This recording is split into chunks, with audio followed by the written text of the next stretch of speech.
Greetings, boys, girls, and gender rebels. I'm Penny Underbust, and today you are joining me for a hair adventure. Specifically, a henna hair adventure. Now, I've been dyeing my hair my whole life, and when I say my whole life, I don't mean all of it, but since about age 5. The very first time I dyed my hair was actually with henna. I begged my mum to allow me to dye my hair a ridiculous red color, and she was like, well, we can do that with henna, and that's all natural, so I don't mind doing it. But then shortly after that, I wanted to go ridiculous unicorn fairy colors, so I kind of strayed away from henna and haven't been back to it until right now. And I am very, very happy with the end result. You can see it right here, but then I will go more into the steps that yielded this after this little intro clip where you can see the end result. So henna itself is just a plant. It is a leaf that when dried deposits a ridiculous red dye. But it is just a plant and it is only one color. Henna itself is only red. Now, I know what a lot of you are thinking. What? I've seen like black henna and brown henna and blonde henna. What are you talking about? It's only red. Henna itself has changed a fair bit since it was first starting to be used as dyes. And that is with additions. Like henna itself started as just red, but then they started adding, for example, the plant indigo, which is it's also just a plant, and when it's dried, its leaves deposit a ridiculous bright blue color.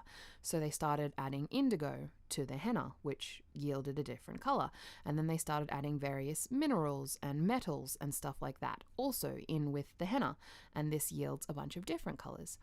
However, when you use those other shades of henna on previously dyed hair, it can result in rather catastrophic occurrences. It especially the ones that have metals and stuff mixed in. Those on previously dyed hair can just absolutely break your hair and turn it like green and all sorts of stuff because you have no way of knowing how the minerals and metals that they've put in the henna are going to react with the previous dyes that are deposited on your hair already.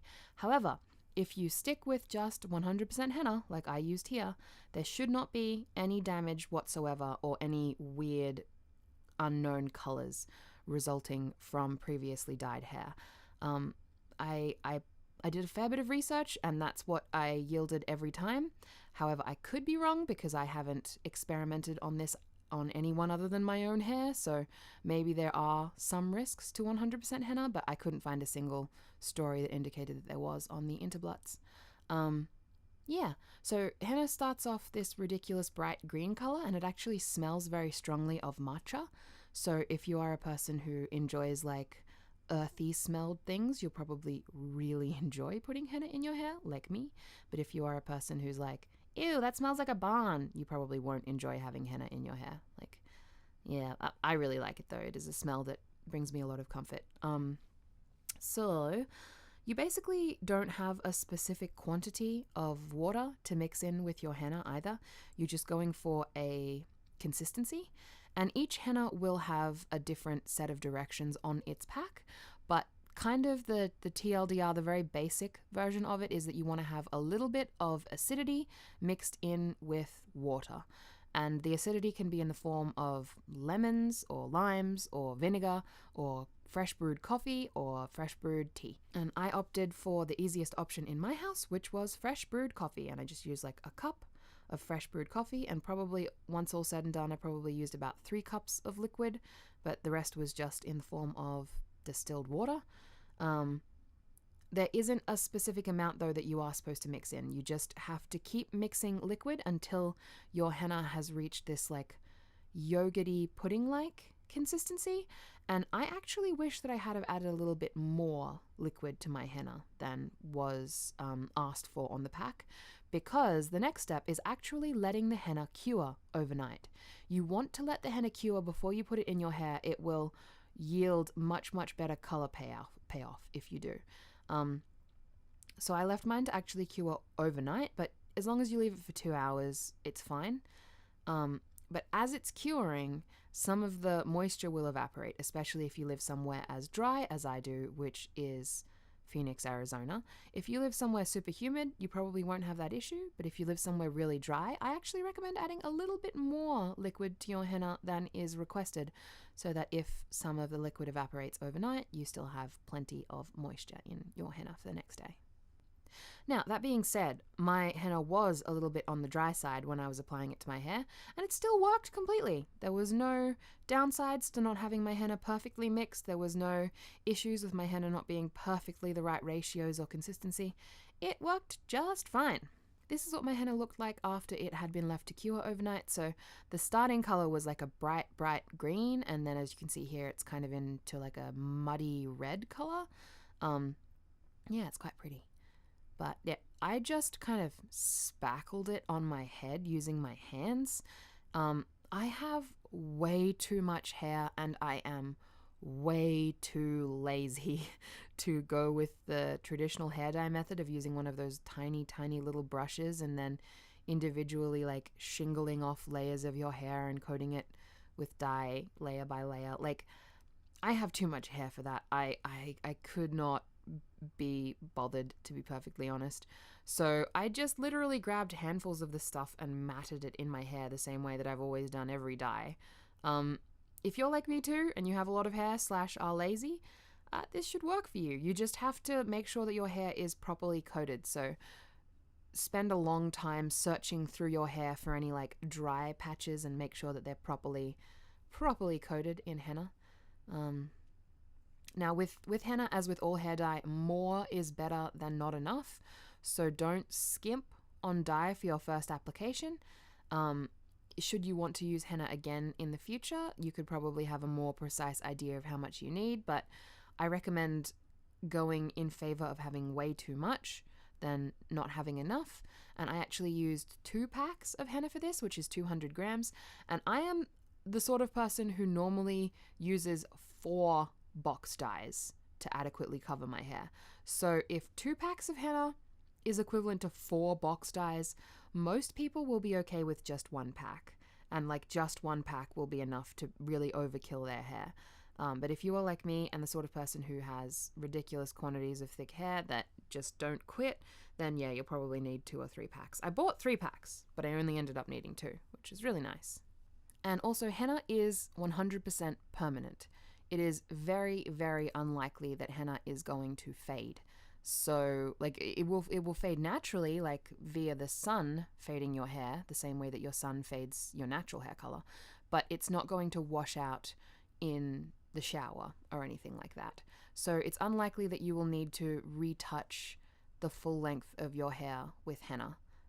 You're more likely to use henna multiple times to gain a stronger color if that's what you're going for. Like if it doesn't get quite enough red payout the first time, you could do another round of henna in a few days or even the next day or whatever, but it's kind of time consuming. So yeah, it's not a thing that you'll need to redo all of the time like I had to with my crazy fun colors, because those wash out in about a month.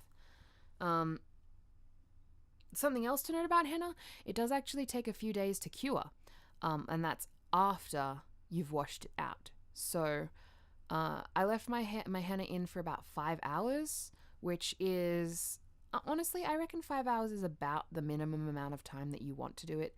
The packet says 2 is the minimum amount, but I reckon at 2 you're only just kind of tinting your hair a bit red. But maybe that's what you want. If you just want to tint your hair slightly red, then 2 hours should be fine.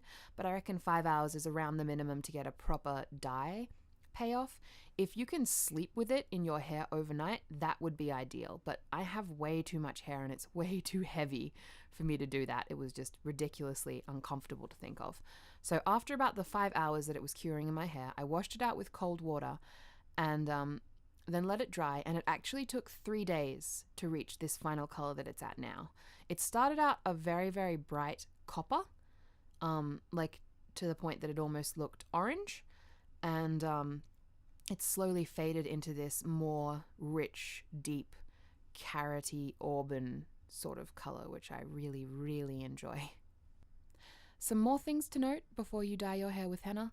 You want to have the surface that you are working on, so your bathroom or your kitchen or wherever you end up dyeing your hair, you want to have that very thoroughly protected from the henna itself, because this stuff stains. This just in, it is dye and it will dye whatever surface you leave it on. So like if you wash it off really quick, when a small amount of it gets on your countertop, that should be okay. But personally, I just recommend putting down a ton of garbage bags over whatever work surface you're working in.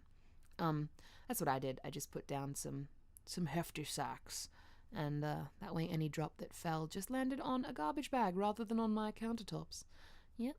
Another thing worth noting, henna stops depositing color once it is dry.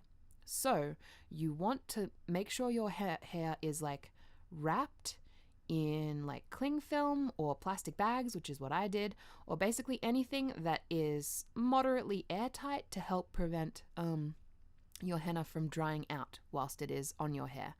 Because yeah, if it dries out, then it will stop depositing color. So you want to keep it moist for as long as you possibly can, and you want to keep it in your hair for as long as you can. Now, like, once it hits the 72-hour mark or whatever, you're no longer going to get any more dye, so it's ridiculous to go over that. But honestly, if you could keep henna in your hair for like 2 days, it will be brighter than it would be if you left it in your hair for 1 day. It's a cumulative thing. It needs to be left in for as long as you can leave it in for. But like I said, I only had the patience to leave mine in for 5 hours, and it still turned out ridiculously beautifully. So even if you don't have like a several day window to reserve for henna, it should work out just fine. And yeah, this was the end result. I am ridiculously happy with it. I think that the color is beautiful. You can see where I have my natural hair versus the hair that has been dyed out the wazoo, because at about the quarter way down mark on my head, you can see it kind of turn from a more coppery color to a more like rich red auburn, but that doesn't really bother me. It's kind of like an ombre effect. I think it looks really pretty. I'm thinking I might mess with it a little bit more though. I might add some like highlights via bleaching some strips and then adding more henna to it. I'm not actually sure though. I'll see what I end up wanting to do with my hair, but I'm enjoying messing around with henna.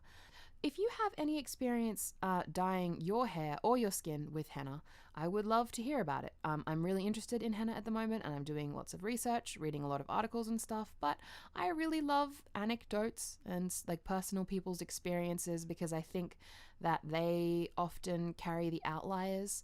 And, you know, even though I did a bunch of research to see if there was going to be any damage done to my previously dyed hair when adding henna to it, and I didn't find any evidence, I bet there's some stories out there of people who have had those experiences, maybe adding henna over like a green dye or something and then having it turn up like a muddy brown color. I don't know. Any number of things could happen, and I want to hear about them. If you have a story, please share it. Yeah, I think that's everything though. I hope this has been edutaining, educational. Yep. So thank you so much for joining me, everybody. From the bottom of my little black heart, I really appreciate you spending your time with me, and I hope to see you next time.